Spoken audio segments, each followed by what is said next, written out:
Hello everyone. तो आज हम लोग आ गए हैं लास्ट लेक्चर में करंट इलेक्ट्रिसिटी के, मतलब इलेक्ट्रिक करंट थ्रू कंडक्टर्स के। और आप लोगों ने देखा होगा कि यार टेक्स्ट बुक में तो काफ़ी छोटा है चैप्टर, आपको इतना टाइम क्यों लग रहा है? बिकॉज यार मतलब देखो, मैंने आप लोगों के लिए समझ लो मैंने टाइम लिया ही नहीं है। मैंने इतने कम टाइम में आप लोगों के लिए इतना डीप लेवल पे चैप्टर को कवर किया है, वो मुझे पता है। अभी आपको नहीं पता चलेगा, बाद में जब आप लोग आगे बढ़ोगे और फिर चीज़ों को रीड करोगे तो आप लोगों को समझ में आएगा, है ना।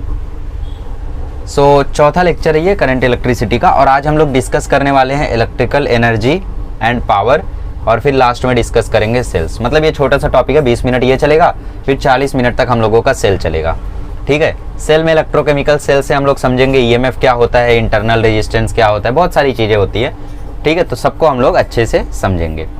शुरू करते हैं इलेक्ट्रिकल एनर्जी एंड पावर से।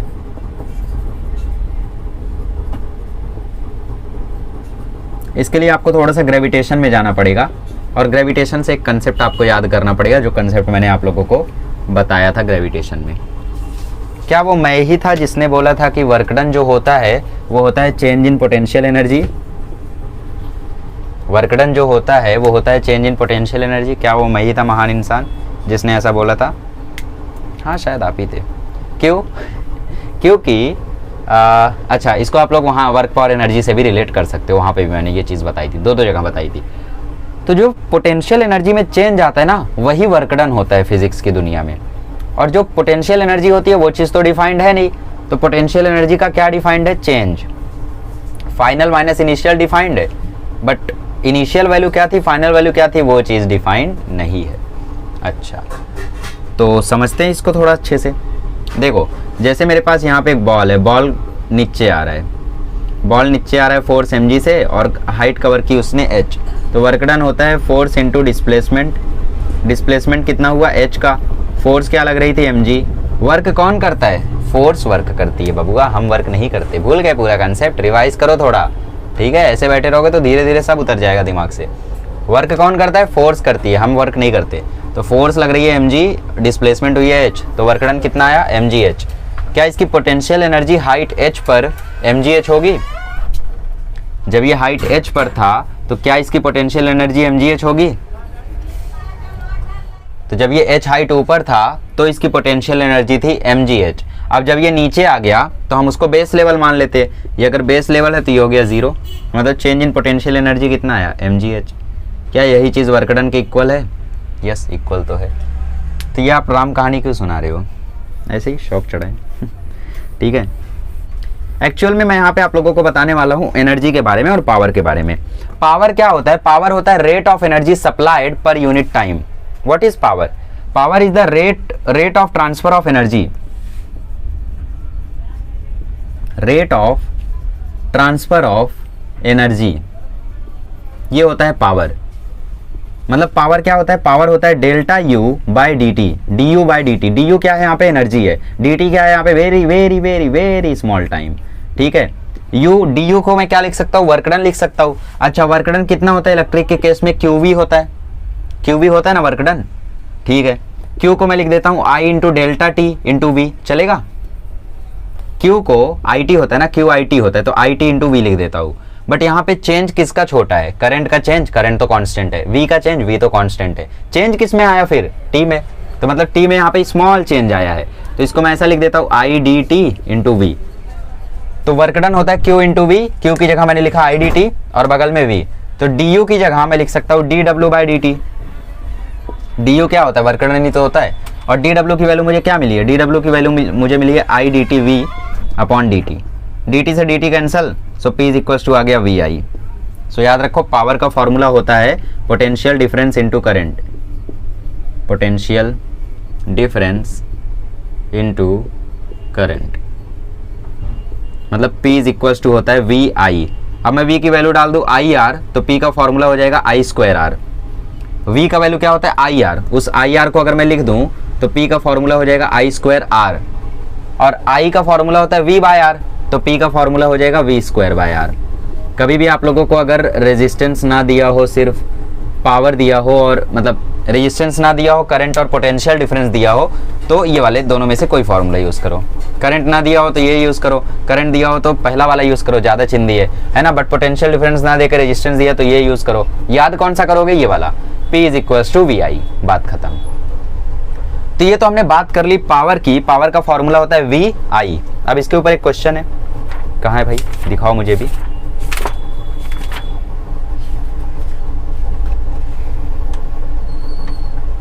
अब क्वेश्चन नहीं मिला मुझे, तो क्वेश्चन नहीं था, वो इलेक्ट्रिकल एनर्जी पे था।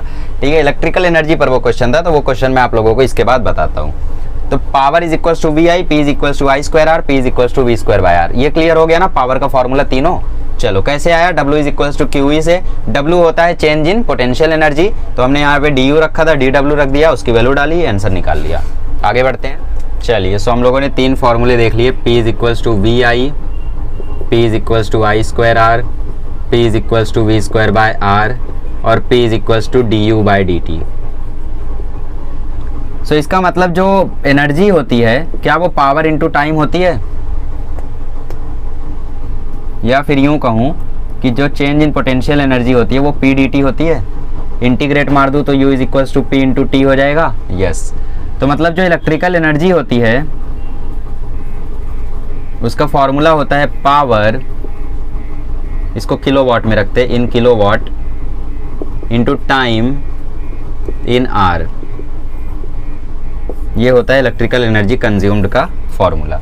इसको किलोवाट में रखो, उसको आर में रखो और सॉल्व करो। ठीक है, अच्छा अगर मुझे इसमें नहीं करना है, तो अगर तुम्हें इसमें नहीं सॉल्व करना है तो रख दो, इसको वाट में रख दो, इसको सेकंड में रख दो, चलेगा। ठीक है, बट किलोवाट में रखना और इसको आर में रखना। तो इलेक्ट्रिकल एनर्जी को हम लोग रिप्रेजेंट करते हैं H से, तो H इज इक्वल्स टू क्या हो जाएगा, पावर होता है I स्क्वायर R या तो VI, तो H इज इक्वल्स टू होता है VIT, H is equals to होता है I square RT, H is equals to होता है V square by R into T। But सबसे ज़्यादा फेमस कौन है, सेकंड वाला, ये वाला ज़्यादा पॉपुलर है। ठीक है, पहले वाले को कम लोग याद रखते, तो H is equals to VIT, H is equals to I square RT, ये वाला ज़्यादा याद रखते, तो आप लोग भी इसी को याद रखो, H is equals to I square RT को। चलिए तो क्वेश्चन देखते हैं। यहाँ पे देखो क्वेश्चन है, करंट ड्रॉ कर रहा है 5 एम्पियर का, टाइम है 1 आवर। अब देखो जब आप ये फॉर्मूला यूज़ करोगे तो टाइम को सेकंड में ही रखना, तो अगर 1 आवर टाइम है तो इसका 3600 सेकंड होगा, है ना। और पोटेंशियल डिफरेंस है 230 वोल्ट का। कौन सा फॉर्मूला लगाओगे, H is equals to VIT लगा दो, बात खत्म। V कितना 230, I कितना 5, T कितना 3600, तो 5 दूना 10, पता नहीं कितना आंसर आएगा बाबा, देख लेते हैं। 23 इंटू 36, अच्छा 36 5 जा कितना होता है 180, तो 230 इंटू 180 इंटू 10⁻²। ये 3600 को मैंने लिखा 36 इंटू 10⁻², फिर 36 को 5 से मल्टीप्लाई कर दिया, तो फाइनली आ जाएगा 23 इंटू 18 इंटू 10⁻⁴। अब 23 इंटू 18 मारो, 8 3 जा 24, 8 2 जा 16, 1 3 जा 3, 1 2 जा 2, 4 1 4। सो आंसर आया 414 इंटू 10⁻⁴। सो इसको मैं लिख देता हूँ 4.14 इंटू 10⁻⁴। किस में आंसर आया, जूल में। कैलोरी में कन्वर्ट करना है, किलो कैलोरी में कन्वर्ट करने बोला है, तो इसको कैसे कन्वर्ट करोगे, 4.2 से डिवाइड मार के। तो जब 4.2 से आप इसको डिवाइड करोगे तो फाइनल आंसर आ जाएगा 985.8 किलो कैलोरी। ठीक है, 4.2 से आपको इसको डिवाइड करना है, देखो ना 4.1 और नीचे 4.2 डिवाइड करोगे तो ऑब्वियसली 0.9 समथिंग आएगा, है ना। तो 0. वो सब मैनेज करके आंसर आ जाएगा 985.8। मेरी बात समझे, ठीक है। चलिए आगे बढ़ते हैं। चलिए बात करते हैं एक सर्किट की। ठीक है, एक्चुअल में हम लोग डिस्कस करने जा रहे हैं इलेक्ट्रोमोटिव फोर्स, बट उससे पहले हम लोग थोड़ा सा सेल्स के बारे में डिस्कस कर लेते हैं। ठीक है, सो हमारे पास यहाँ पे एक सर्किट है, ऐसा एक रेजिस्टेंस है, यहाँ पे इसका पोटेंशियल डिफरेंस V है और रेजिस्टेंस R है। ठीक है, तो सेल्स का काम क्या होता है, देखो सेल्स करते क्या हैं, दे maintain the potential difference across two electrodes. Electrodes मैं क्यों बोल रहा हूँ, क्योंकि अभी मैं आप लोगों को इलेक्ट्रोमोटिव फोर्स समझाते समय थोड़ा सा इलेक्ट्रोकेमिकल सेल बताऊंगा। ठीक है, तो वहाँ पे इलेक्ट्रोकेमिकल सेल में हम लोग क्या करते हैं, इलेक्ट्रोलिटिक सॉल्यूशन रहता है उसमें, और उसमें हम लोग इलेक्ट्रोलाइसिस करवाते हैं अलग अलग केमिकल्स का। ठीक है, और इलेक्ट्रोलाइसिस में हम लोग यूज़ करते हैं इलेक्ट्रोड्स। ठीक है, तो ये पॉजिटिव वाले को हम लोग बोलते हैं, क्या बोलते हैं, पॉजिटिव वाले को हम लोग बोलते हैं, मैं भी भूल गया यार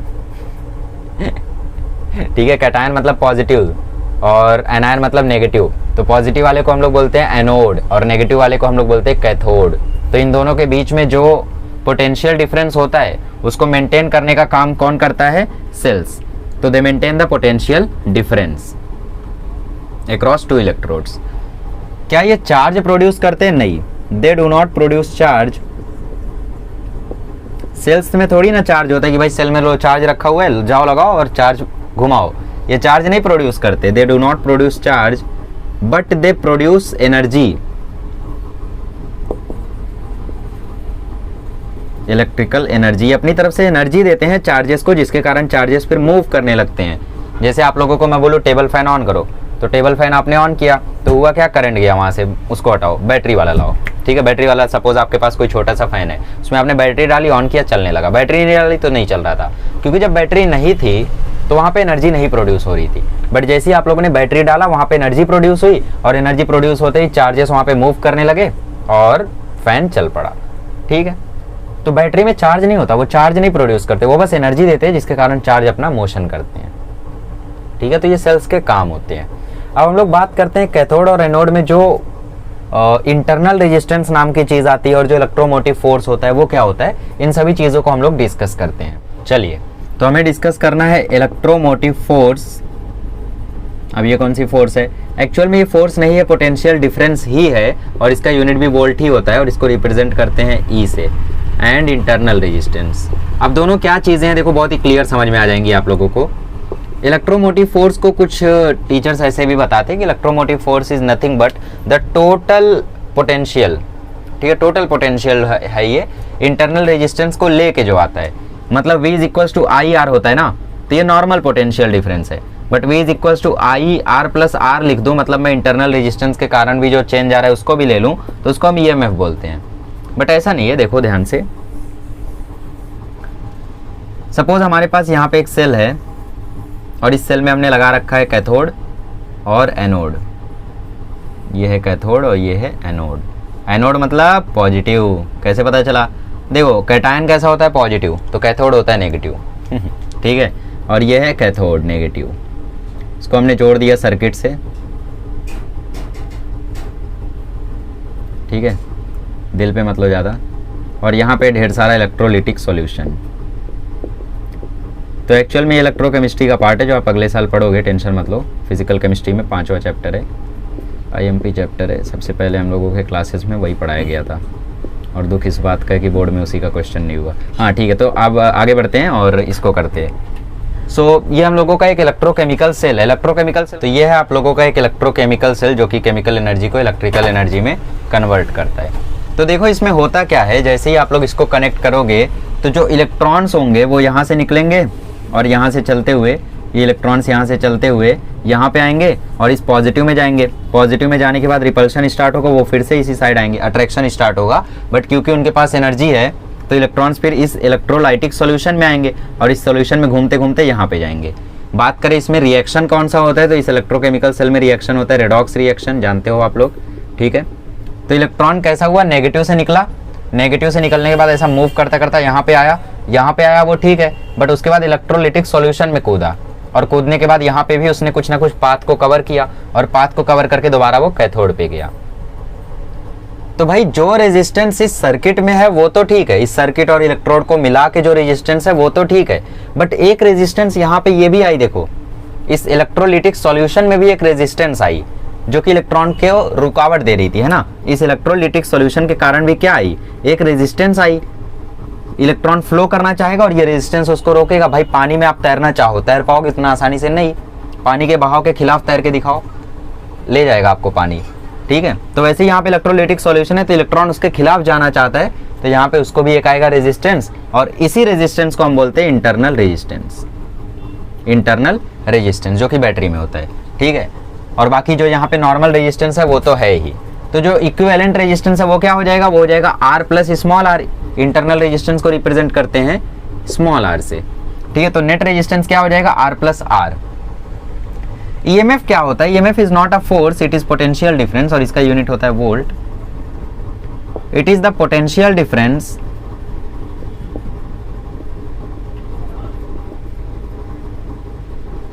across two electrodes when no current is flowing। मतलब जब करंट फ्लो ही नहीं कर रहा है, करंट जब नहीं जा रहा है उसमें से, तब जो पोटेंशियल डिफरेंस है उसको हम क्या बोलते हैं? तब ईएमएफ बोलते हैं। ठीक है। अच्छा, कैसे? जैसे आप लोग कोई भी चीज़ लेकर आओ, आप अपना चार्जर लेकर आओ, आपके चार्जर में अगर आपका चार्जर 10 वाट का है, जनरली 10 वाट ही होता है, तो उधर लिखा होगा 5 वोल्ट। ठीक है। बट आपके घर में कुछ दिक्कत के कारण जो पोटेंशियल डिफरेंस आ रहा है करंट फ्लो करने के बाद, वो आ रहा है 4.8। तो भाई बोला था ईएमएफ, यहाँ पे लिखा तो 5 था और आ तो 4.8 रहा है, तो वो जो 4.8 आ रहा है वो आपका नॉर्मल पोटेंशियल डिफरेंस है V, और जो लिखा हुआ है 5 वोल्ट वो क्या है? ईएमएफ। किसी का 33 वाट का चार्जर है तो उस पर लिखा होगा 11V3 है, तो 11 वोल्ट का उसका ईएमएफ है। बट क्या पता करंट ऑन करने के बाद 10 वोल्ट आ रहा हो, इसलिए कभी कभी स्लो चार्ज होता है फास्ट चार्जर से भी, है ना। अच्छा, 18 वाट का बता दो, 6V3 है, 6V3A रहता है, या तो 9V2A रहता है ना। अच्छा ठीक है। तो ईएमएफ मतलब क्या? वो पोटेंशियल डिफरेंस इलेक्ट्रोड्स के क्रॉस जो करंट ना फ्लो करने पे आता है। करंट को फ्लो करा दिया तो V आता है फिर जनरल। ठीक है, क्योंकि तब वैल्यू घट जाती है ना। ईएमएफ ज़्यादा रहता है हमेशा, किससे? V से। जो ईएमएफ होता है वो ग्रेटर देन और इक्वल टू V होता है। मतलब क्या पता आपने 10 वोल्ट का लाया और 10 वोल्ट आ भी रहा है तो इक्वल है ना। तो ये चीज़ होती है ईएमएफ। आई होप आप लोगों को इसको मीनिंग समझ में आ गई होगी। बात आती है यार, इसका नाम फिर इलेक्ट्रोमोटिव फोर्स क्यों रखा जब ये फोर्स नहीं था? तो देखो, भले ये फोर्स नहीं था, बट उस समय जब इसको इन्वेंट किया गया था तो ऐसा माना जाता था कि इलेक्ट्रॉन को यहाँ से लेके यहाँ जाने में जो फोर्स लगती है वो इसके कारण लगती है, इसलिए इसको नाम रखा गया इलेक्ट्रोमोटिव फोर्स। बट बाद में समझ में आया ये फोर्स नहीं है, तो पोटेंशियल डिफरेंस है। ठीक है, तो पहले लोगों ने ऐसा समझा था, इसीलिए अभी तक इसको यही बुलाते हैं, शॉर्टकट यूज करते हैं ईएमएफ। ठीक है। अच्छा, तो मैंने बोला ईएमएफ हमेशा V से ज़्यादा होता है, तो ईएमएफ की वैल्यू क्या होती है? ईएमएफ की वैल्यू होती है I into R plus I into small r, total potential. Electromotive force को ऐसे भी समझ सकते हो, टोटल पोटेंशियल डिफरेंस। तो ये तो नॉर्मल वाला, और ये इंटरनल रेजिस्टेंस और करंट के कारण जो आता वो, तो ईएमएफ को लिखा जाता है I R प्लस R।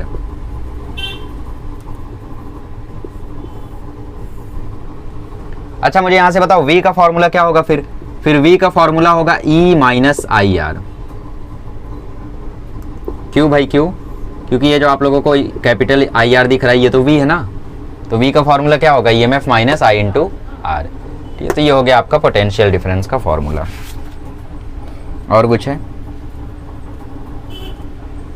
अच्छा, यहां से देखो I का फॉर्मूला निकाला गया, तो I का फॉर्मूला आ जाएगा EMF upon net resistance. I का फॉर्मूला क्या होता है? Potential difference upon resistance. तो पोटेंशियल डिफरेंस की जगह हम क्या टर्म यूज कर रहे हैं? EMF। तो जब भी हम लोग EMF यूज करेंगे तो वहां पे इंटरनल रेजिस्टेंस की भी बात करेंगे। ठीक है, तो ये बात हो गई। अच्छा, मुझे बताओ I मैक्सिमम कब होगा? V बाय R पे मैक्सिमम होगा या E बाय R पे मैक्सिमम होगा? कब होगा? सोचो। देखो, V होता है IR और E होता है IR प्लस IR। तो ये प्लस IR का यहाँ पे बढ़ोतरी हो जाता है, इंक्रीमेंट हो जाता है जब हम EMF का यूज करते हैं। तो इसका मतलब I तब मैक्सिमम होगा जब आप EMF का डिवीजन करोगे रेजिस्टेंस से। कभी आपको क्वेश्चन में बोले कि internal resistance is 2 ohm and resistance is 10 ohm, ठीक है, then find the minimum current that can be drawn. तो वहां पे आप लोग इंटरनल रेजिस्टेंस को नेग्लेक्ट कर दोगे क्योंकि आपको मिनिमम करंट चाहिए, तो V is equals to IR capital वाला यूज करोगे, तो V बाय R यूज करोगे। मैक्सिमम करंट पूछ ले तो वहां पे सबसे पहले EMF निकालोगे, current into R plus R।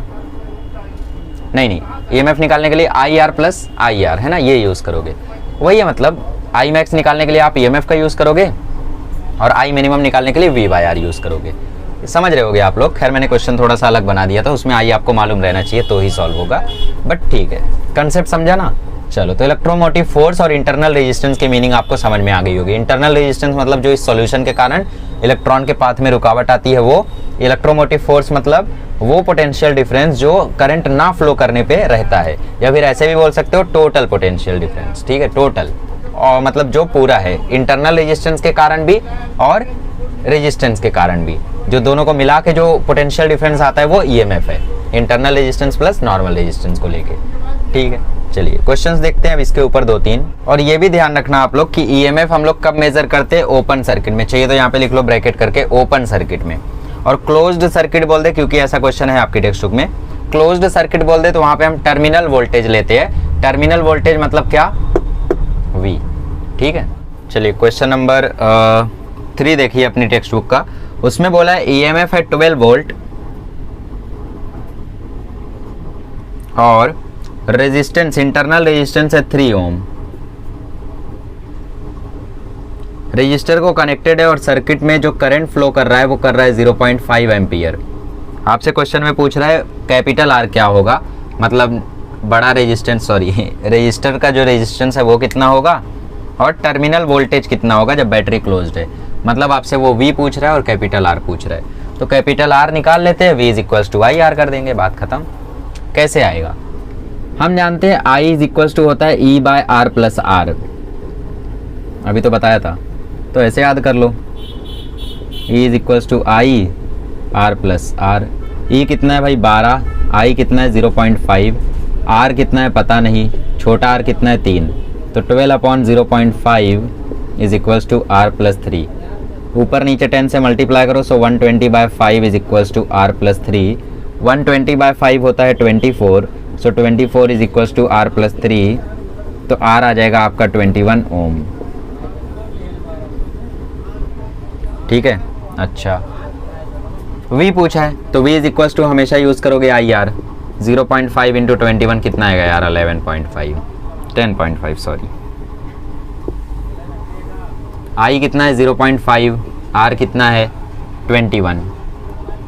कैसे किया मैंने, 21 का आधा बोलो, 22 का आधा 11, तो 21 का आधा 10.5।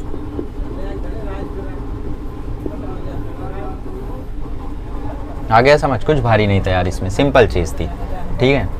सो ऐसे क्वेश्चंस जब भी आप लोगों को आए तो इस तरीके से टैकल कर लेना।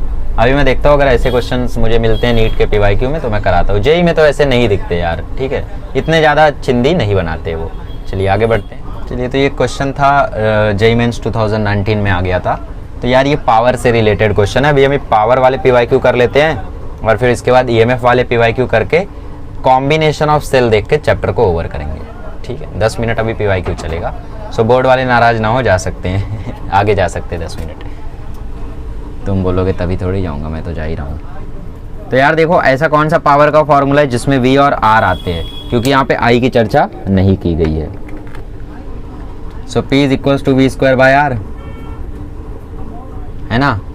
पहले जब दो रेजिस्टेंस कनेक्ट किए गए सीरीज में तो R इक्विवेलेंट कितना आएगा, ये क्या होता है एक्चुअल में R इक्विवेलेंट होता है, तो R इक्विवेलेंट क्या आएगा 2R आएगा।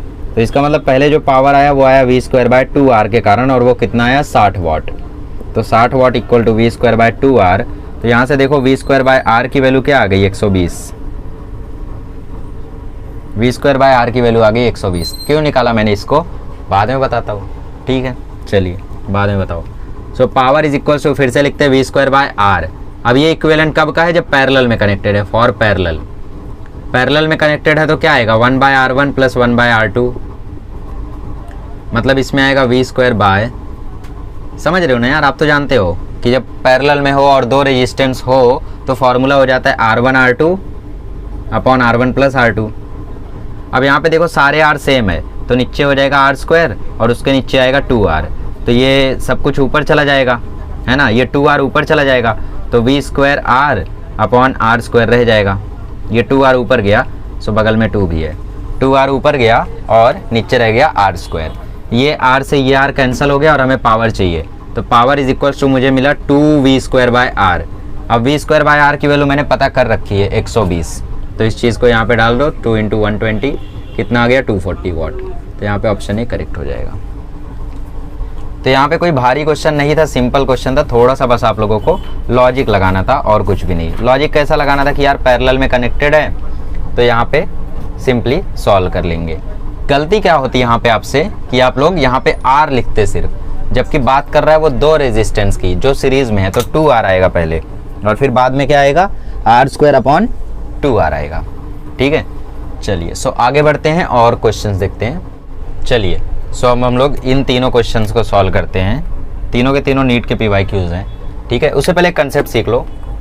कभी भी अगर बल्ब हो या कोई भी डिवाइस हो और वो कनेक्टेड हो सीरीज में, बल्ब हो या कोई भी डिवाइस हो और वो कनेक्टेड हो सीरीज में, तो जो पावर इक्विवेलेंट आएगी उसका फॉर्मूला होगा 1/P1 plus 1/P2 plus 1/P3 dot dot dot dot 1/Pn। और कभी भी अगर बल्ब कनेक्ट हो पैरेलल में तो जो पावर इक्विवेलेंट आएगा वो आएगा P1 plus P2 plus P3 dot dot dot dot Pn। बहुत ही इंपॉर्टेंट कंसेप्ट है डायरेक्ट क्वेश्चन सॉल्व करने के लिए, वरना ऐसे क्वेश्चन हम लोगों ने सॉल्व किया है पहले भी, है ना, मतलब 10वीं में जब थे तब। तो 3 आइडेंटिकल बल्ब है, तीनों का पावर 60 वाट है, तो सीरीज में ये कनेक्टेड है, तो इसका मतलब ये वाला फॉर्मूला लगेगा। तो 3 लोग है तो 1/60 प्लस 1/60 प्लस 1/60 क्या आएगा बच्चों, 3/60 क्या आ जाएगा 1/20। सो 1 बाय पावर इक्विवेलेंट आया है 1/20, सो P इक्विवेलेंट कितना आ जाएगा 20, तो ऑप्शन ए यहाँ पे करेक्ट हो जाएगा। वही बोल देता सीरीज में कनेक्ट है तो, सॉरी पैरेलल में कनेक्ट है तो 180 वाट। और ये कहाँ का पावर पूछ रहा है, ये पूछ रहा है सर्किट से कितना पावर लेंगे बल्ब, वो पावर पूछ रहा है, ठीक है। अच्छा ये क्वेश्चन देखो, अगर इलेक्ट्रिसिटी इंडिया में 220 वोल्ट पे आती है और एक बल्ब है जिसका रेजिस्टेंस R है इंडिया में और उसकी जो पावर है वो है 60 वाट, ठीक है, उसकी जो पावर है, if power is 60 watt and resistance of bulb in India is R, ठीक है, तो यूएसए में रेजिस्टेंस कितना होगा, तो P is equals to V square by R हम लोग यूज करेंगे क्योंकि V और R की चर्चा हुई है, तो V square sorry R equal to हो जाएगा P by R, R equal to हो जाएगा वी स्क्वायर बाय P, ठीक है। तो यूएसए में भी पावर सेम ही रहेगा, तो R डैश आएगा V square by P, power तो सेम ही रहेगा दोनों जगह पे, इसलिए मैंने पहले लिखा नहीं था, है ना, बट यूएसए में हम लोग U यूज कर लेते हैं, इंडिया का I यूज कर लेते हैं, ठीक है। सो निकालो आंसर, यूएसए में 110 का स्क्वायर डिवाइडेड बाय पावर 60 और इंडिया में 220 का स्क्वायर 220 इंटू 220 डिवाइडेड बाय 60। तो R बाय R डैश कर दो, R बाय R डैश में देखो 60 कट जाएगा, बचेगा 220 इंटू 220 अपॉन 110 इंटू 110, 0 0 0 0 कैंसिल, 11 2 जा 22, 11 2 जा 22, सो R डैश की वैल्यू आ जाएगी R बाय 4, तो ऑप्शन डी यहाँ पे करेक्ट होगा। मेरी बात समझे या फिर नहीं, P is equals to V square by R था तो R equal to V square by P हुआ, इंडिया के लिए वैल्यू ये आई, यूएसए के लिए वैल्यू ये आई, मैंने डिवाइड मार दिया दोनों को, वैल्यू आ गई।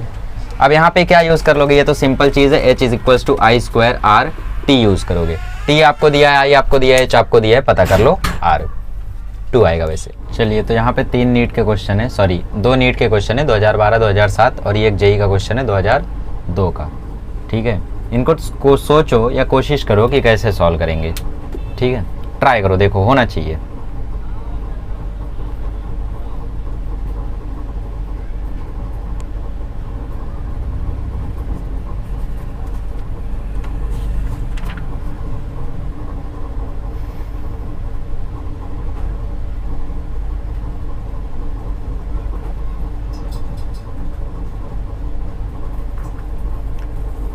चलिए देखते हैं। सबसे पहले अगर हम लोग इसकी बात करें तो पावर यहाँ पे डेसिपेट हो रहा है 30 वाट, ठीक है, तो P is equals to V square by R equivalent होता है, बट क्योंकि ये पैरेलल में है तो R इक्विवेलेंट आएगा 5R अपॉन R प्लस 5, यही तो आएगा ना।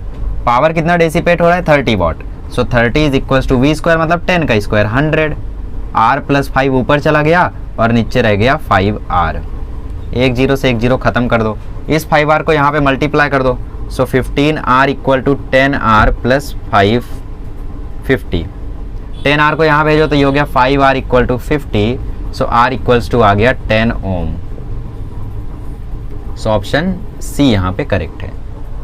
समझे ना, देखो ये पैरेलल में था तो कैसा होगा R1 R2 upon R1 plus R2, R1 कितना 5, R2 कितना R, R1 कितना 5, R2 कितना R, तो 5R अपॉन R प्लस 5 ऊपर चला गया, V स्क्वायर पता था हमें, V पता था, 10 है तो 100, P हमें पता है, सब कुछ पता था, इधर उधर किया, ब्रैकेट ओपन किया तो 10 इंटू R 10R हुआ, फिर मैं 5 लिखने जा रहा था बट फिर याद आया 10 5 50 आएगा, तो ये गलती मत करना, ठीक है। अच्छा यहाँ पे देखो, यहाँ पे क्या केस है, यहाँ पे तीनों के तीनों पैरेलल में है, देख रहे हो।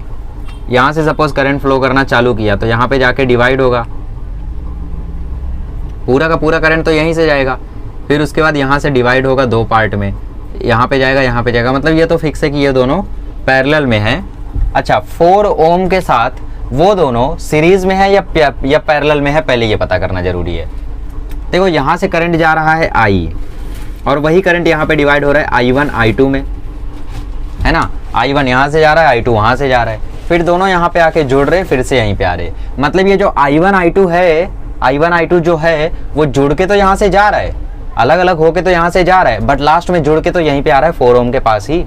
तो इसका मतलब ये दोनों पैरेलल में है और ये दोनों के साथ 4 ओम कैसा है, सीरीज में है। तो ये दोनों पैरेलल में है, तो वहाँ पे नेट रेजिस्टेंस कितना आएगा, R1 इंटू R2 मतलब 6 3 या 18/9, तो वो आया 2। अब ये 2 इस 4 के साथ सीरीज में है, तो R इक्विवेलेंट क्या आएगा, 2 + 4 6 ओम, 2 + 4 6 ओम। हमसे क्वेश्चन में क्या पूछा है, फाइंड पावर, पावर पूछा है ना, तो P = V²/R। V² बोले तो 18 का स्क्वायर मतलब 18 इंटू 18/6, 6 से काट दो तो 6 3, आंसर आया 54 वाट। सो पावर कितना आया, 54 वाट। अब ये जेई वाला क्वेश्चन देखो, ये इसके जैसा है, तो P = V²/R, पावर कितना डेसिपेट हो रहा है, अरे बाबा ये तो मैंने लिखा ही नहीं, सॉरी, पावर डेसिपेट हो रहा है 150 वाट। अब ट्राई कर लो, क्षमा याचना, पावर डेसिपेट हो रहा है 150 वाट और V है यहाँ पे 15 का स्क्वायर आ जाएगा 225। R इक्विवेलेंट कितना आएगा, R1 इंटू R2 मतलब 2 into R upon R + 2, R + 2 को ऊपर कर दो, 2R जब 150 से मल्टीप्लाई हो जाएगा तो आ जाएगा 300R, और ये R + 2 ऊपर गया तो आएगा 225R + 450, 225 यहाँ पे लेकर आओ तो 75R = 450, तो R = 450/75। अब ये चीज़ 15 से जा रही है, तो 15 30 जा, 15 5 जा और 5 6 30, तो R कितना आ गया, 6 ओम, ऑप्शन बी। तो ऐसे टाइप के क्वेश्चंस को भी आई होप अब आप लोग टैकल करना सीख गए हो, है ना। चलिए एक और क्वेश्चन करते हैं, फिर मैं बताता हूँ आप लोगों को फ्यूज होने वाला कंसेप्ट, ठीक है। मतलब हम लोग नहीं फ्यूज होंगे, फ्यूज कब होता है बल्ब, वो वाला कंसेप्ट बताता हूँ। चलिए तो ये फ्यूज होने वाला कंसेप्ट थोड़ा सा देख लेते हैं। हम लोग नहीं फ्यूज होंगे, बट ये कंसेप्ट पर क्वेश्चंस आते हैं, नीट में भी आते हैं। फिलहाल ये क्वेश्चन करा दूंगा तो क्लियर हो जाएगा। अप्रोच कैसे करते हैं ऐसी प्रॉब्लम्स को, इसमें हम लोग सबसे पहले निकालते हैं दोनों का रेजिस्टेंस, दोनों ही बल्ब का हम क्या निकालते हैं, रेजिस्टेंस। बोलो कैसे आएगा, P = V²/R से। लिखो फ्यूजिंग प्रॉब्लम्स, पहला step find resistance of each device. जरूरी नहीं है बल्ब हो, चार्जर भी हो सकता है ना। तो ऑफ ईच डिवाइस दोनों का रेजिस्टेंस पता करो, फिर पता करो कि करंट कितना फ्लो हो रहा है, करंट पता करो।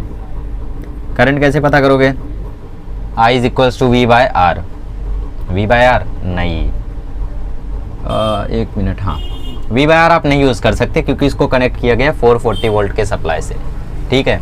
तो आप लोग कैसे पता करोगे, P = I²R से, P = I²R से आप करंट पता करोगे। तो I² क्या आएगा, मतलब I क्या आएगा, P/R, है ना, और R आपने पता ही कर लिया है।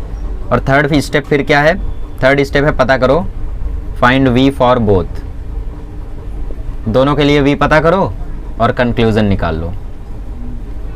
कैसे भाई, एक का V आ रहा है 400, एक का V आ रहा है 200, तो हम लोग देख सकते हैं दोनों के दोनों 220 वोल्ट को झेल सकते हैं, तो इसका मतलब दोनों सर्वाइव कर लेंगे।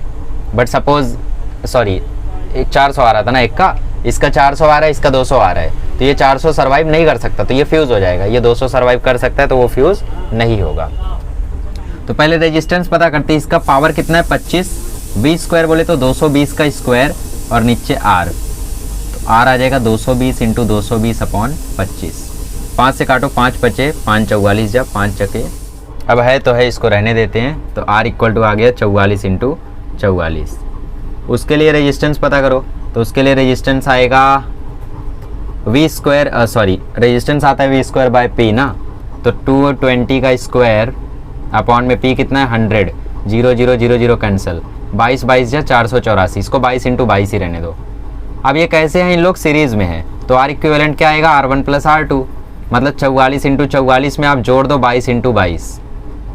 अब इसमें 22 इंटू 22 को कॉमन ले लो, मतलब 22 का स्क्वायर कॉमन ले लो, तो यहाँ से जब 22 इंटू 22 कॉमन गया तो बचा 4, वहाँ पे बचा 1, तो 4 प्लस 1 हो गया 5। इसको ऐसा नहीं करना चाहिए था, हमने गलती कर दी है ना, इसको थोड़ा सा नॉर्मली सॉल्व करना चाहिए था। देखो गलती सुधारते हैं।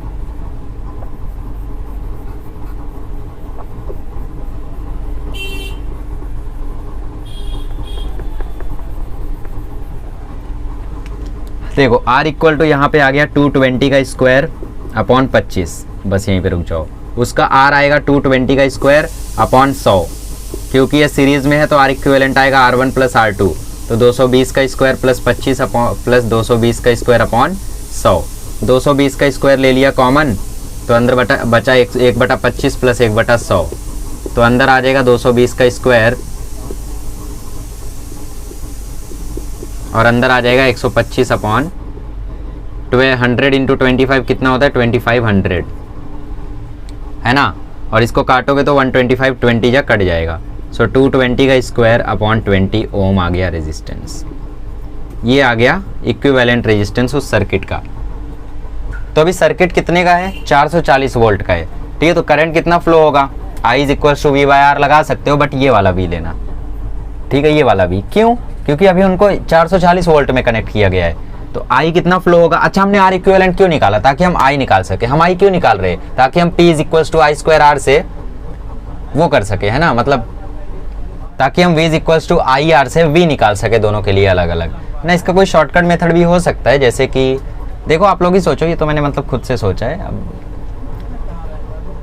I इज इक्वल टू आ जाएगा V/R, वो बात तो सही है, बट कुछ और सोचो तो बेहतर हो थोड़ा। जैसे कि ठीक है छोड़ो, V कितना है 440 और R कितना है 220 का स्क्वायर। 220 का स्क्वायर मतलब 220 दो बार और नीचे 20, नीचे वाला 20 ऊपर भेज दो, है ना। 220 2 जा, 0 से 0 कैंसल, 2 से 11, सो I इज इक्वल टू आ गया 2/11 एम्पियर। तो इतना करंट फ्लो हो रहा है सर्किट से, तो दोनों के लिए V निकालते हैं। पोटेंशियल डिफरेंस दोनों में क्या आएगा, दोनों जो बल्ब कनेक्टेड है दोनों में पोटेंशियल डिफरेंस क्या आएगा।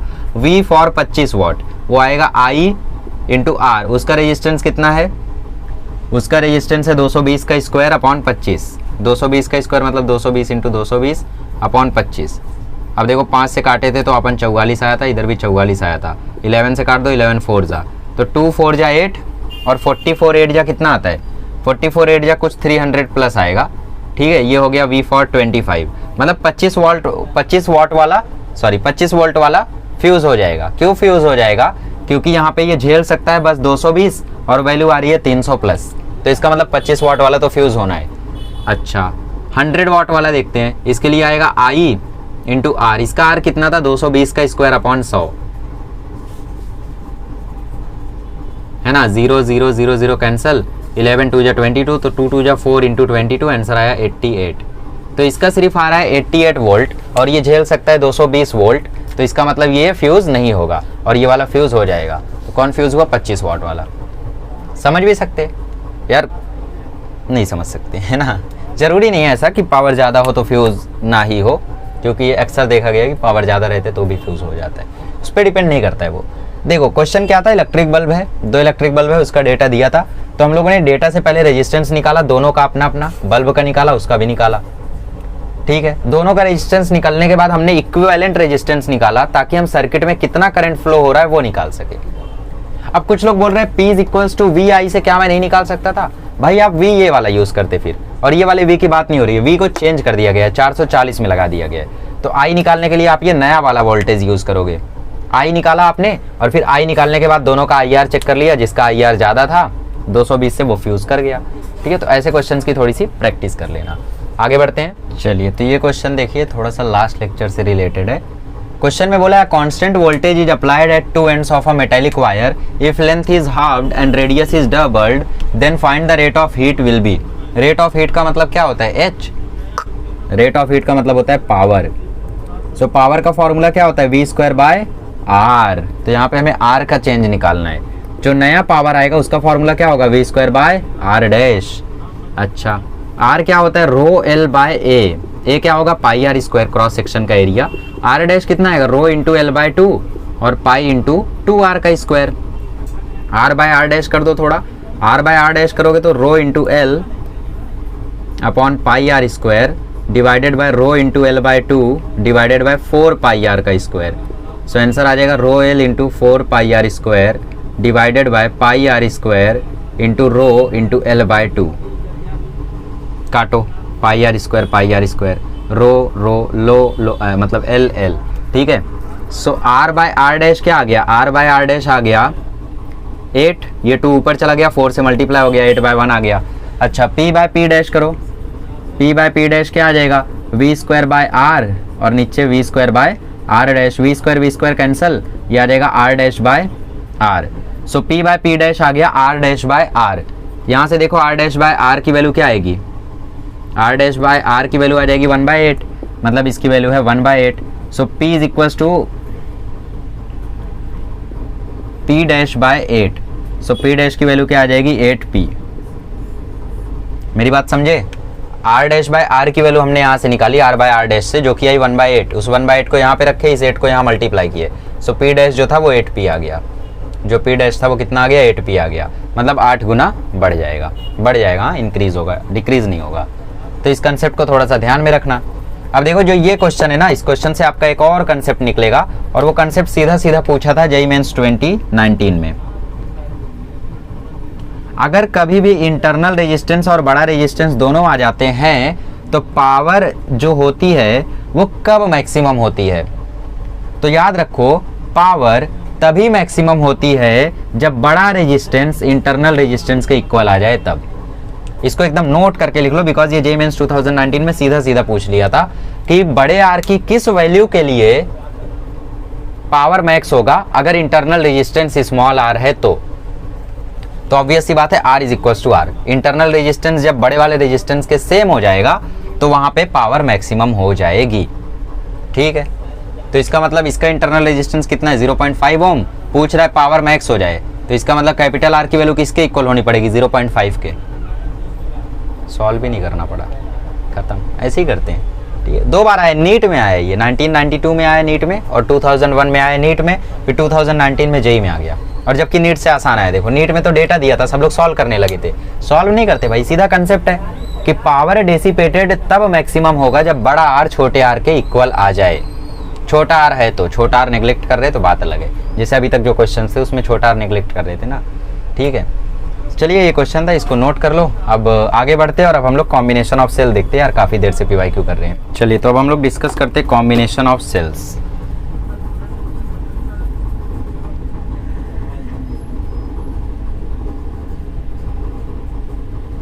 सबसे पहला है सेल्स इन सीरीज। अगर सेल सीरीज में है, मतलब ये पहला सेल, ये दूसरा सेल है ना, ऐसे लगे हुए, ये 1.5 वोल्ट, ये भी 1.5 वोल्ट, तो ऑब्वियस सी बात है यहाँ पे पोटेंशियल डिफरेंस अलग होता है, करंट सेम होता है ना। तो अगर आप लोगों को कभी टोटल पोटेंशियल निकालना है, टोटल वोल्टेज निकालना है, तो उसका फॉर्मूला है V1 + V2। V1 का फॉर्मूला हो जाएगा EMF1 - IR1, V2 का फॉर्मूला हो जाएगा EMF2 - IR2, है ना। ऐसा करते जाओ जितने लोग हैं उसके लिए। इसको समेशन में लिख दिया फैशन में, I = 1 to n, यहाँ पे EI - I = 1 to n, यहाँ पे I बाहर और अंदर RI, ठीक है। I क्यों बाहर, क्योंकि I तो कांस्टेंट है, सेम ही रहेगा, तो I बाहर कर दो, इंटरनल रेजिस्टेंस को जोड़ते जाओ और यहाँ पे EMF को जोड़ते जाओ और फिर दोनों को माइनस कर दो, जो आंसर आएगा वही तुम्हारा आंसर है, सिंपल। इसका मतलब क्या है, इसका मतलब है 1 से लेके अगर 3 लोग हैं यहाँ पे, तो पहले E1 होगा, फिर E2 होगा, फिर E3 होगा, तीनों को जोड़ दिया, माइनस IR1 होगा, फिर IR2 होगा, फिर IR3 होगा, तीनों को जोड़ दिया। अब इसमें से इसको माइनस कर दो, ब्रैकेट लगाना मत भूलना क्योंकि ये माइनस सबकी साइन चेंज करेगा। तो आएगा E1 + E2 + E3 - IR1 - IR2 - IR3। तो सीरीज में बस इतना ही आप लोगों को बताया है। अब कुछ एडवांटेज बोला गया है। Cell concerned in the series produce larger resultant voltage. इसमें मतलब जो वोल्टेज की वैल्यू है वो बड़ी आती है। Cells which are damaged can be easily identified and can be easily replaced. अगर सेल को आप सीरीज में कनेक्ट करते हो तो आपको पता चल जाएगा कि कौन डैमेज है और उसको फिर रिप्लेस कर सकते हो। ये इसका एडवांटेज होता है अगर सेल को सीरीज में लगाएं तो। ठीक है, तो बस इतना कंसेप्ट याद रखो। पोटेंशियल वोल्टेज कैसे निकालोगे, सॉरी टर्मिनल वोल्टेज कैसे निकालोगे, V1 plus V2 plus V3 करके। कंसेप्ट आता है पैरेलल वाले केस में, तो पैरेलल का देखते हैं। चलिए अब देखते हैं सेल्स इन पैरेलल। अगर सेल को पैरेलल में लगाया गया है तो वहां पे नेट ईएमएफ क्या आता है, इसका फॉर्मूला जो है उसका मैं बाद में आपको तरीका बता दूंगा। फिलहाल टेक्स्ट बुक में कुछ डेरिवेशंस दिए गए उन्हें देख लेते हैं। ठीक है, चलिए सो देखते हैं क्या देखेंगे। सपोज यहाँ पे आपके पास पहला सेल है और यहाँ पे आपके पास दूसरा सेल है।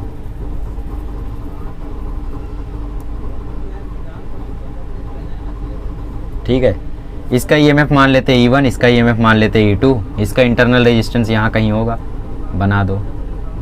इसका भी इंटरनल रेजिस्टेंस यहाँ कहीं होगा। इसका इंटरनल रेजिस्टेंस R1 मान लेते हैं, इसका R2 मान लेते हैं। ठीक है, तो यहाँ पे आप लोगों को पता है कि लोग जब पैरेलल में होते हैं तो पैरेलल में क्या सेम रहता है, पोटेंशियल डिफरेंस, और क्या अलग होता है, करंट अलग अलग होता है ना। सो यहाँ पे बोला है V का फॉर्मूला आएगा E1 माइनस I1 R, ऐसा फॉर्मूला आएगा। इंटरनल रेजिस्टेंस भी अलग होगा, V is equals to E minus I R होता है, बट V तो सेम रहेगा ना सबके लिए, तो V is equals to E1 minus I1 R1 आएगा, है ना। इंटरनल रेजिस्टेंस अलग, करंट अलग, EMF अलग, बट V तो सेम है। अच्छा, अगर मुझे I चाहिए तो क्या करना होगा, E को यहाँ लेकर आता हूँ या फिर I1 R1 को यहाँ लेकर आता हूँ और V को वहाँ लेकर जाता हूँ। सो I1 का फॉर्मूला आ जाएगा EMF minus potential difference upon internal resistance. ये हो गई I1 की वैल्यू। इसको मैं ऐसा भी लिख सकता हूँ I1 equal to EMF 1 upon R1 minus V by R1। तो I1 plus I2 plus I3 करूँगा तो मुझे क्या मिल जाएगा, I मिल जाएगा, है ना। बट वो केस थोड़ा सा लेंदी हो जाएगा। अच्छा, फिर क्या किया, यहाँ पे I is equals to formula लिखा है उस तरीके से डेरिवेशन का। ठीक है, देखो कैसे I इज इक्वल्स टू, मैं समझता हूँ कि यहाँ पे दो पार्ट में करंट बटा, यहाँ से I करंट आया, दो पार्ट में बटा, रेजिस्टेंस जैसा मानो, खेल समझो। I1 क्या हो जाएगा, E1 by R1 minus V by R1। I2 क्या हो जाएगा, E2 by R2 minus V by R2। ये क्या होगा, आपका I होगा। अच्छा, E1 R1 E2 R2 को साथ में लिख लो और यहाँ से माइनस V ले लो कॉमन, माइनस V लोगे कॉमन तो अंदर बचेगा 1 by R1 plus 1 by R2। मेरी बात समझे? ठीक है, अब इस क्वांटिटी को यहाँ लेकर आओ, I को वहाँ भेजो। So V into 1 by R1 plus 1 by R2 is equals to आएगा E1 R1 plus E2 R2 minus I। इस चीज़ को समझे यार, फाउंटेन बन रहे हैं।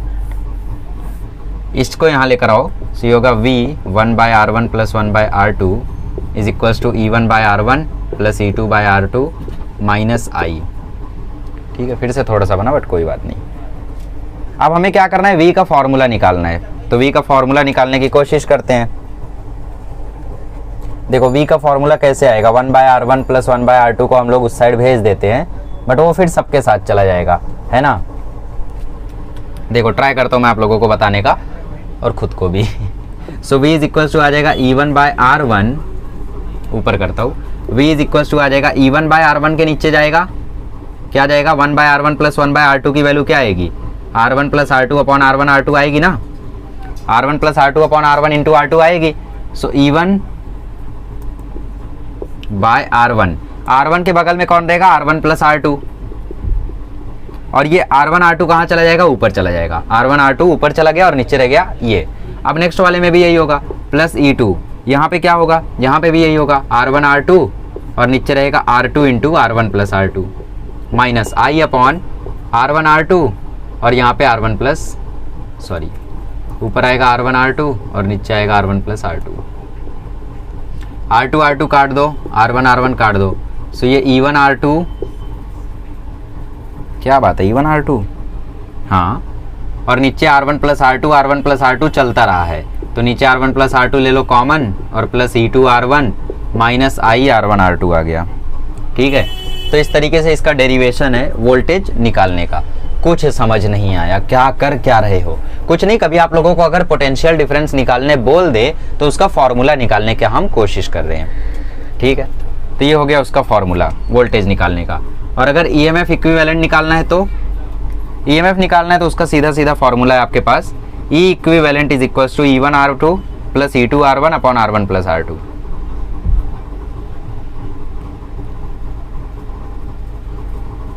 या तो एक दूसरा तरीका है ईएमएफ निकालने का, फिलहाल इसको देख लो। ईएमएफ इक्विवेलेंट निकालने का फॉर्मूला E1R2 अपॉन कुछ नहीं R1 प्लस R2 और इधर आएगा E2R1। ठीक है, E1R2 plus E2R1 upon R1 plus R2, ये फॉर्मूला हो गया नेट ईएमएफ निकालने का। हम लोग ऐसा फॉर्मूला क्यों नहीं याद करते, क्योंकि यहाँ पे देखो R2 आता है, E1R1 E2R2 ऐसा होता तो हम लोगों को थोड़ा आसानी होता और थोड़ा समझ में भी आता, बट यहाँ पे E1R2 होता है E2R1 होता है तो कन्फ्यूजन का चांस रहता है। तो इस फॉर्मूले को हम लोग ऐसे नहीं याद रखते, थोड़ा अलग तरीका बनाते हैं। ठीक है, बाकी यहाँ पे आप लोगों को E/R equal to E1/R1 E2/R2 ऐसा सब कुछ दिया हुआ है। बट यहाँ पे इंपॉर्टेंट क्या है, इंपॉर्टेंट ये है कि आप लोग जब ईएमएफ की वैल्यू डालोगे तो उसको विथ साइन डालोगे। यहाँ पे जो आप लोगों को साइन दिख रही है ना उसके साथ डालोगे। जैसे यहाँ पे पॉजिटिव साइन है तो पॉजिटिव में पुट करोगे। सपोज ये ऐसा बना होता E2, तब E2 सपोज ऐसा बना होता तब क्या करते, तब E2 की वैल्यू माइनस में डालते, बट यहाँ पे फिलहाल पॉजिटिव ही है तो इसको पॉजिटिव ही डालोगे। और क्या इंपॉर्टेंट है, इक्विवेलेंट ईएमएफ निकालने का ये फॉर्मूला इंपॉर्टेंट है। अगर इस फॉर्मूले को ऐसे नहीं याद रखना है तो दूसरा तरीका क्या है, ऐसे याद रखो, E equivalent upon R equivalent is equal to E1/R1 plus E2। मैं ऐसे याद रखता हूँ जो नीचे वाला है, तो हम भी वैसे याद रखेंगे। E equivalent upon R equivalent is equal to E1/R1 plus E2/R2 dot dot dot dot EN/RN। मतलब जितना ईएमएफ है सबको ऊपर जोड़ो, जितना इंटरनल रेजिस्टेंस है उसको नीचे लिखो, सॉल्व करो, और यहाँ पे निकालना होगा आर इक्विवेलेंट। इस आर इक्विवेलेंट को हटाने के लिए हम लोगों ने ये वाला फॉर्मूला बनाया, बट वो फॉर्मूले में कैसा है, कंफ्यूजन हो सकता है, तो उसको हटा दो। आर इक्विवेलेंट का फॉर्मूला पैरेलल में है तो 1/R1 प्लस 1/R2 ऐसे ही होगा ना। इसको ऐसा भी लिख सकते हो, सॉरी 1/R इक्विवेलेंट, इसको ऐसा भी लिख सकते हो R1 R2 upon R1 plus R2। ठीक है, तो पैरेलल में अगर सेल्स हैं तो ईएमएफ का फॉर्मूला होता है E1R2 plus E2R1 upon R1 plus R2, या तो E/R is equal to E1/R1 E2/R2 EN/RN, और R इक्विवेलेंट होता है 1/R1 प्लस 1/R2 या तो R1 R2 upon R1 plus R2। ठीक है, तो कभी पैरेलल में कनेक्टेड है तो ये डेरिवेशन याद रखो। क्या क्या याद रखना है फॉर्मूले में, ये याद रखना है, सॉरी ये नहीं याद रखना, ये तो याद ही होगा ना, ये याद रखना है और ये याद रखना है। इसको उतना इंपॉर्टेंस मत देना, कम इंपॉर्टेंस देना, इंपॉर्टेंट यही दोनों है, इन दोनों को जरूर याद रखना। ठीक है, चलो क्वेश्चन देख लेते हैं। तो जो मैंने कंसेप्ट बताया उसके बेसिस पे क्वेश्चंस ऐसे देंगे, 3 cells are connected in parallel with the first cell with EMF of 4 volt internal resistance 2 ohm, EMF of 2 volt internal resistance 2 ohm, third cell with EMF of 2 volt and internal resistance 2 ohm, और आपसे पूछेगा find E equivalent and R equivalent. So R equivalent तो जानते हो 1/R1 plus 1/R2 plus 1/R3, कितना आ जाएगा भाई 1/R equivalent, कितना आ जाएगा भाई 3/2। 1/R इक्विवेलेंट आया 3/2 तो R इक्विवेलेंट आएगा 2/3। ईएमएफ निकालने में ध्यान रखना होगा, क्योंकि ईएमएफ का फॉर्मूला कौन सा यूज करोगे, वैसे E1R2 तो चलेगा नहीं यहाँ पे, तो ये वाला यूज करेंगे, E equivalent by R equivalent equal to E1/R1 plus E2/R2 plus E3/R3। But ध्यान रखना विथ साइन पुट करना। E1 मान लेते हैं ये है, E2 मान लेते हैं ये है, और E3 मान लेते हैं ये नेगेटिव साइन है तो E2 को नेगेटिव पुट करोगे। E1 कितना है 2, R1 कितना है 2, E2 कितना है -2, R2 कितना है 2, E3 कितना है 4, E2 कितना है मतलब R3 कितना है 2। ठीक है, तो यहाँ पे आंसर आएगा 1 -1 प्लस 2, तो ये E equivalent upon R equivalent की वैल्यू आई 2/1। अब R इक्विवेलेंट हमें पता है कितना है 2/3, so E equivalent upon 2/3 is equals to 2/1। 3 को ऊपर भेजो, सो E इक्विवेलेंट आ जाएगा, 3 ऊपर गया और ये आया 4, सो E इक्विवेलेंट आ जाएगा 4/3 ओम। ठीक है, तो समझ में आ गया कैसे क्वेश्चंस पूछेगा। चलो एक PYQ देख लेते हैं, इसी पर जेई में आया था 2020 में, उसको सॉल्व कर लेते हैं। ऐसे क्वेश्चंस आएंगे तो निपटा लोगे, हमेशा यही वाला फॉर्मूला यूज करना और बता देना। ध्यान रखना विथ साइन पुट करना, जो साइन रहे। अगर सब इसी तरफ होते तो सबको हम प्लस में लेते, तब आंसर कुछ और आता, तब आंसर 4 आता, और यहाँ पे 4 आता तो आंसर फिर 8/3 आता, 8/3 आता है ना। ठीक है, आगे बढ़ते हैं। तो क्वेश्चन था जेईई मेंस 2020 का, इसमें बोला था 2 बैटरीज हैं 10 वोल्ट की, जिनका रेजिस्टेंस इंटरनल 20 ओम और 5 ओम है। ये कनेक्टेड है एक सर्किट में जहाँ पे 2 रेजिस्टेंस है पैरेलल में, एक है 30 ओम और एक है आपको बोला है क्वेश्चन में कि इस आर की वैल्यू पता करो।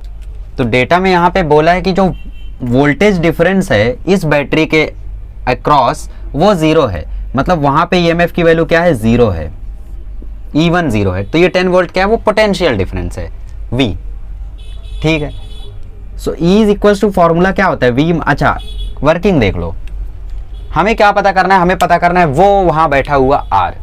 कैसे पता करेंगे, उसके लिए सबसे पहले हम निकाल लेते हैं यहाँ का net potential difference, E net निकाल लेते हैं, ईएमएफ नेट ईएमएफ। जो यहाँ पे नेट ईएमएफ होगा वही यहाँ होगा और वही यहाँ भी होगा, यहाँ भी होगा और वहाँ भी होगा।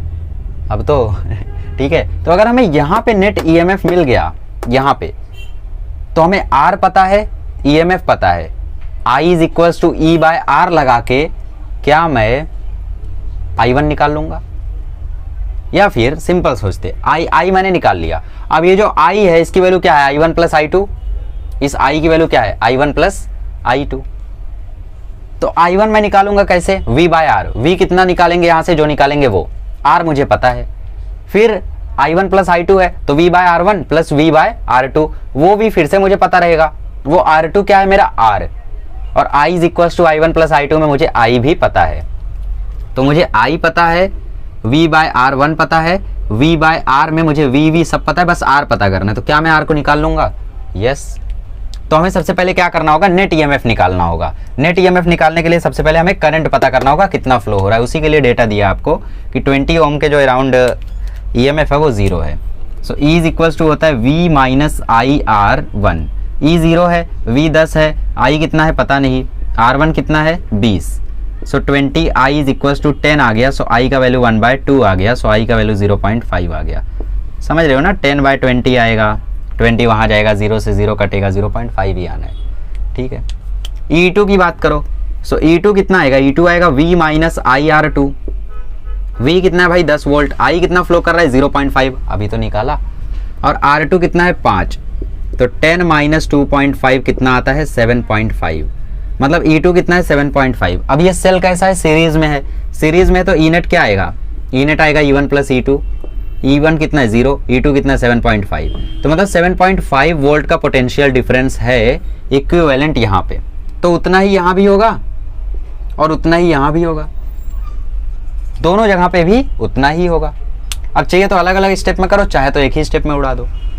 I आपको पता है, उससे I1 निकाल के माइनस करके I2 निकालो, I2 निकाल के R निकालो, या तो सिंपल मेथड क्या है, आपको पता है कि जो I होगा वो इक्वल टू होगा I1 प्लस I2 के।